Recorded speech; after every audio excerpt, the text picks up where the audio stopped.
There are a lot of viruses out there that can infect humans, but two things that can get really alarming is when a virus spreads quickly and when it causes serious harm.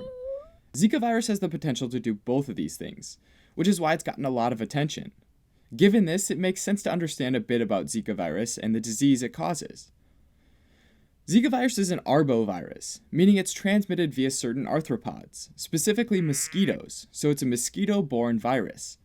Mosquito-borne doesn't mean that the virus is born in the mosquito, though, but it's born with an E, which means carried or transported. Sometimes we call organisms like this vectors, where all they do is transport the virus.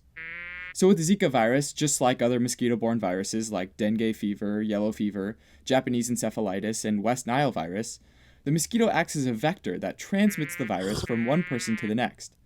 These viruses are all in the genus Flavivirus. In order to mature her offspring, female mosquitoes need a blood meal, which they get from unsuspecting hosts. Mosquitoes find their blood meals using chemical compounds that we and other organisms give off, like carbon dioxide, ammonia, lactic acid, and octanol.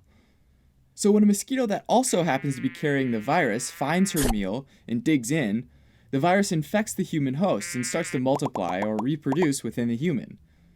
With most flaviviruses, though, the virus isn't able to replicate enough in the human host to actually be able to reinfect another mosquito, and so the human is considered a dead-end host. However, the Zika virus, along with yellow and dengue fever, is well enough adapted to human hosts such that it can multiply to a point where it can reinfect another unsuspecting mosquito, which can then go on to infect more people. This window lasts for the first week of infection, during which the Zika virus can be found in the blood. So if humans with the disease can transmit back to mosquitoes, then you can imagine that areas where there are a lot of mosquitoes would be set up for spreading the virus super quickly, right? Now the Zika virus is transmitted via mosquitoes in the Aedes genus. These bloodthirsty little guys can bite at night, but are mostly active during the daytime. Aedes mosquitoes are also the same ones that transmit chikungunya fever and dengue fever.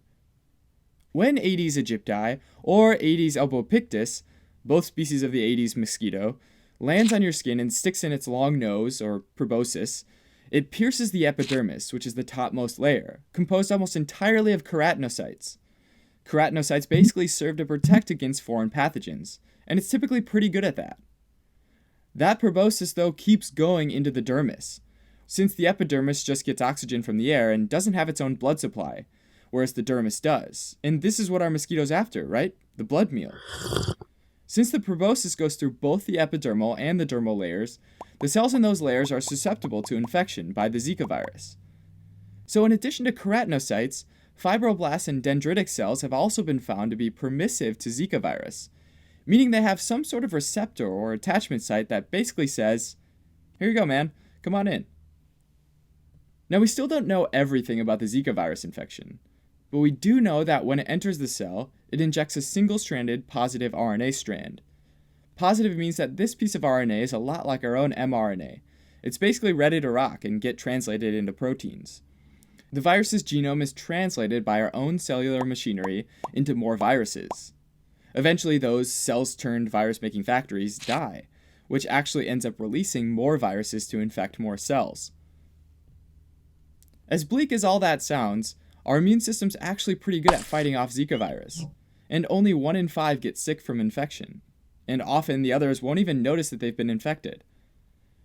Common symptoms when patients have them are mild fever and skin rash, but some also experience muscle and joint pain, headaches, and conjunctivitis, or red eyes. The incubation period, or time from infection to symptoms, isn't known, but it's thought to be from a few days to a week. Treatment usually just involves treating the symptoms, things like getting plenty of rest, drinking fluids to prevent dehydration, and taking medicine like acetaminophen to help reduce pain and fever. Okay, so we've hit the spreads quickly part, which really matters most in places with a lot of mosquitoes. But what about the causes serious harm part? Well, although it causes mild symptoms in adults, there's more to the story. In October 2015, in areas of Brazil where Zika virus has been circulated quite a bit, public health officials noticed a significant increase in babies born with microcephaly, which is when a child is born with an abnormally small head and therefore abnormally small brain size. and this has the tendency to cause serious neurological and intellectual deficits, seizures, as well as vision or hearing problems. It was noticed that there was this huge increase in babies with microcephaly, up to a 20-fold increase, among Brazilian states with Zika virus outbreak. As of November 2015, the European Center for Disease Control has stated that it's plausible that the Zika virus is able to cause microcephaly in the developing fetus or newborn, as the Zika virus can be transmitted from mother to baby during pregnancy or around the time of birth. Although it's not really known yet how often this happens or how exactly the Zika virus is linked to microcephaly. In addition to being spread mostly by mosquito bites, and in some cases from mother to child, Zika virus has also been reported to spread through both blood transfusions and sexual contact. Currently, there's no vaccine for the Zika virus, so it's highly advised to take precautions against traveling to areas of outbreak, mostly limiting mosquito bites, so doing things like wearing bug spray all day or wearing long-sleeve shirts and pants, especially during the day when the Aedes mosquitoes are most active. If infected, it's especially important to avoid mosquitoes to avoid spreading Zika virus to others, especially in that first week of symptoms. The World Health Organization currently suggests pregnant women consult their doctor or travel clinic for guidance and recommendations.